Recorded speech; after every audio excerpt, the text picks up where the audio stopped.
Good morning, students. Welcome back to Learning. Beti, on your demand, I am giving you one more lecture that is on MCQs from the chapter Ratio Analysis. So you may get one or two questions, multiple choice type, where you have 3 to 4 options given and you need to choose any one right option, right, beta? So let us discuss few questions out of your chapter Ratio Analysis. Now I'm having some questions with me and we will discuss one by one why there is an answer with right option, right beta? So first question it is, short-term creditors are mainly interested in. We know short-term creditors, that is they are interested in the liquidity ratio, right beta? Because it is a part of current liability. So all those creditors, those who are given the credit to the business, they always have interest in the liquidity ratios, right? Then we have long-term creditors are mainly interested in long-term creditors, long-term solvency की बात हो रही है, so that will be by the solvency ratio.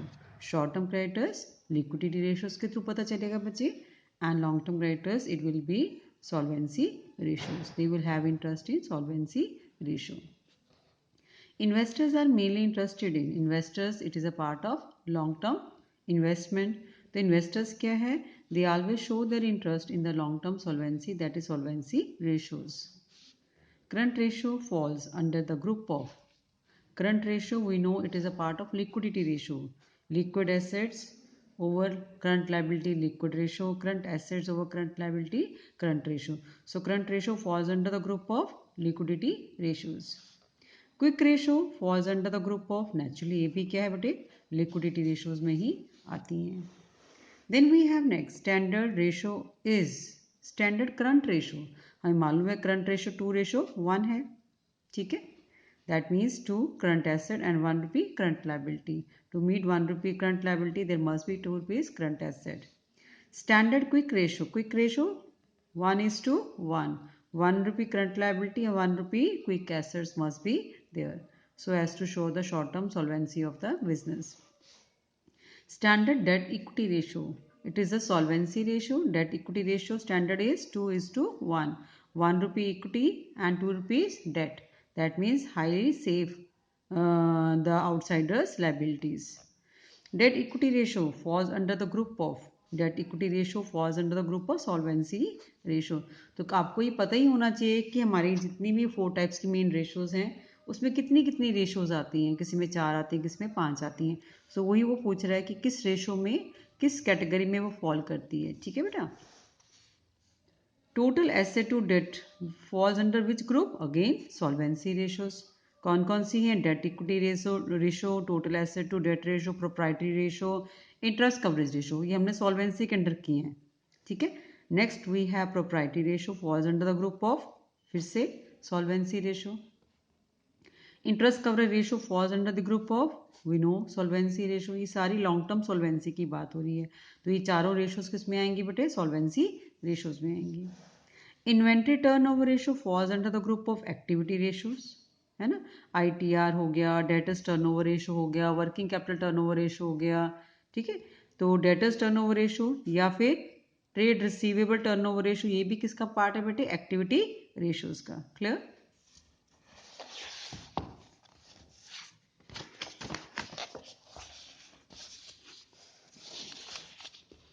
Now we have creditors turnover ratio falls under the group of. creditors turnover ratio बेटे किस में आती है? We know it is activity turnover ratio, activity ratios. Working capital turnover ratio, again it is activity ratio. Gross profit ratio falls under the group of. जितनी भी profitability ratios होंगी बेटे, gross profit हो, ऑपरेटिंग प्रॉफिट हो, operating ratio, net profit हो, ये सारी की सारी हमारी प्रॉफिटेबिलिटी रेशियोज की ग्रुप में आती हैं. क्लियर है.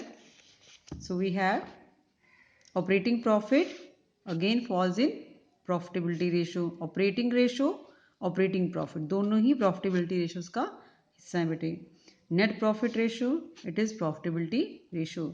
Return on investment falls in again profitability ratio. तो ये 5 रेशोज जो हैं जो आपकी प्रॉफिटेबिलिटी रेशोज में आती हैं। आप अपनी बुक का जो मेन आगे फर्स्ट पे दिया हुआ है टाइप्स ऑफ रेशो और उसके अंदर कितनी कितनी सब रेशोज हैं, तो आप ये देखिए ध्यान से, उसी से रिलेटेड क्वेश्चंस आए हों बेटा। Provision for doubtful dates is not deducted from debtors while computing.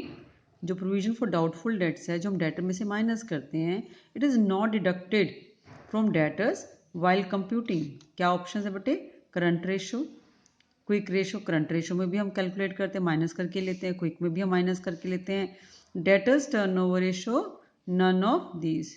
तो डेटर्स टर्नओवर रेशो में जब हमने करना है बच्चे ट्रेड रिसीवर टर्नओवर रेशो में, we are not to consider provision for doubtful debts. हमने इसको माइनस नहीं करना होता। क्लियर है बच्चे?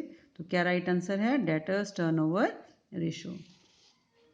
Provision for doubtful dates is deducted from debtors while computing. अब किस में हम डिडक्ट करते हैं? करंट रेशो में डिडक्ट करते हैं। ठीक है, आईटीआर में तो आता ही नहीं डेटर्स का कंसेप्ट, तो किस में आएगा बच्चे? करंट रेशो में। Provision for doubtful dates is deducted from debtors while computing. कहते किस में से माइनस करना है? ऑप्शंस क्या हैं? क्विक है, डेटर्स में माइनस नहीं करते, आईटीआर में नहीं करते, इसका मतलब राइट ऑप्शन हमारे पास क्या है बेटे? Quick ratio. Next we have current ratio is 2:1. On payment to a creditor, state whether the current ratio will improve, decline, will not change. क्या कह रहा है? करंट रेशो 2:1 है। अगर हम क्रेडिटर को पेमेंट कर दें तो रेशो बताओ क्या होगी? अगर हम क्रेडिटर को पेमेंट करेंगे, हमारी लाइबिलिटी, करंट लाइबिलिटी कम हो जाएगी बच्चे, और उधर से हमारे कैश कम हो जाएगा, है ना। तो करंट एसेट भी कम हो गया, करंट लाइबिलिटी भी कम होगी। जब दोनों एसेट और लाइबिलिटी सेम अमाउंट से कम होते हैं तो हमारी रेशो क्या हो जाती है बच्चे? इंप्रूव हो जाती है। कैसे होती है मैं आपको बताती हूँ। हमने बात की, सी गिवन है करंट रेशो 2:1। आप करंट रेशो को current asset over current liability लिखते हैं 2:1। ठीक है, अगर हम इसके आगे 4 जीरोज लगा दें, 1 के आगे भी 4 जीरो लगा दें, डजेंट मैटर, फिर भी रेशो 2:1 रहेगी। अब वो कहता है कि अगर हम करंट लाइबिलिटी पे कर दें, मान लो करंट लाइबिलिटी 5000 है, हमने पे कर दी, ऊपर से कैश भी कम हो जाएगा 5000 से। अब हमारे करंट एसेट्स कितने रह गए? 15000। नीचे लाइबिलिटी कितनी रहेगी बच्चे? 5000। तो आप देखो रेशो इंक्रीज हो रही है, डिक्रीज हो रही है? 3:1 आ गई। तो 2:1 से 3:1 होगी, इसका मतलब रेशो इंप्रूव होगी। ध्यान रखना आपने, जब भी हमारी करंट एसेट और करंट लाइबिलिटी सेम अमाउंट से कम होती हैं तो रेशो हमेशा क्या होती है बच्चे? इंप्रूव होती है। ठीक है, क्लियर है? तो यहाँ पे आंसर क्या है? It will be improve. Current ratio 2:1 on discharge of bills payable state whether the current ratio will improve, decline and not change। तो सेम ही हो गया। अगर क्रेडिटर्स की पेमेंट से आपकी रेशो इंप्रूव हो रही है तो बिल पेमेंट, पेबल की पेमेंट से भी क्या आएगी? करंट एसेट कम हो जाएंगी, करंट लाइबिलिटीज भी कम हो जाएंगी, रेशो क्या हो जाएगी बच्चे? Improve. Next we have current ratio is 2:1।